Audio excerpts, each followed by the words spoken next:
trash talk on the YouTube channel between yourself and Alycia Baumgardner. She claims that people don't know who you are and that she's going to expose you for the basic boxer that she thinks you are.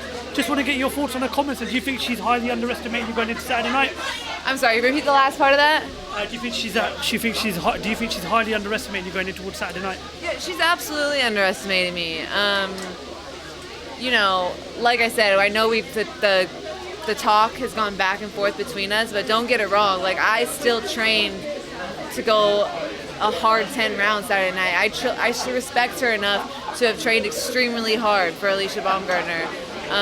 And she does a lot of things well. And I only look at what she does well when I'm in the gym and we're preparing strategy for this fight.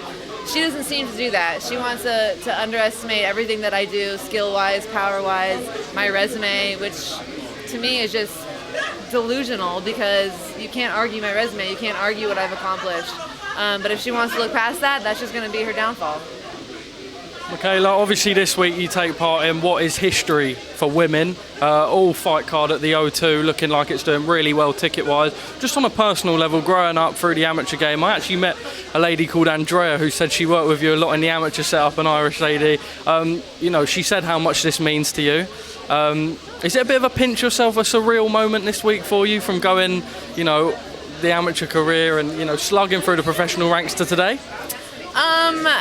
I feel like it's been a really natural progression to this point in my career. Like, this is definitely by far the biggest fight I've been in, media-wise, like hype-wise. You know, everyone here is just so excited for this fight. They really, really showed up, and they're bringing the energy. And like, even though I expected this and I hoped for it, it's good to really, really see it all kind of come together. But I'm ready for this. I really feel like I've been moved so well in my career. Top Rank has given me the best fights.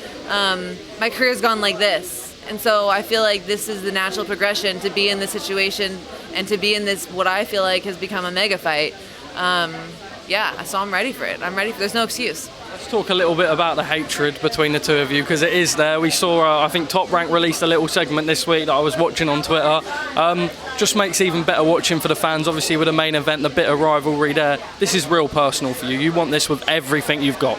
Oh yeah, I mean, this rivalry is definitely like organic. This hasn't been forced in any way. I think that she's taking it a little bit personal, the fact that I called her out, but that's what champions do. Champions want to fight the best, and that's what I'm about. I'm about fighting the best, challenging myself, and putting on big fights for the fans. And so she didn't like that, and I don't know.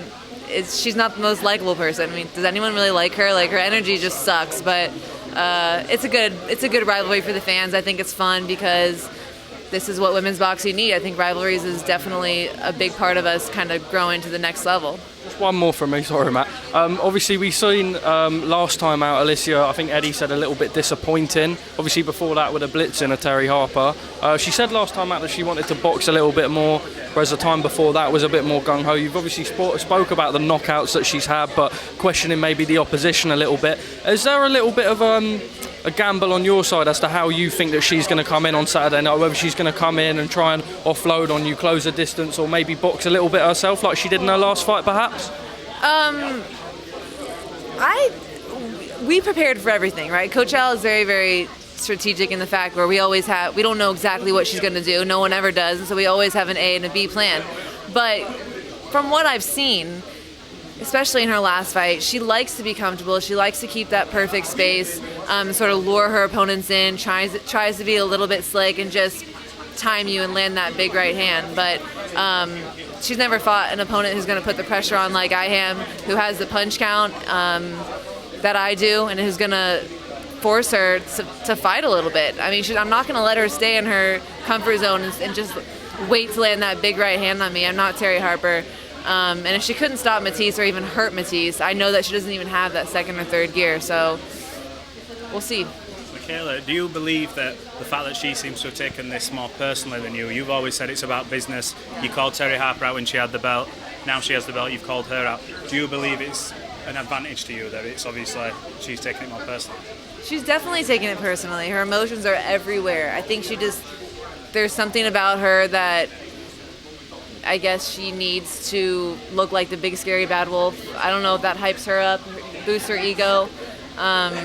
But everything I've said is facts. You know, I don't do low blows. I don't talk about the way she looks or her body, like the way she does to me. Things that don't matter when you get into that ring.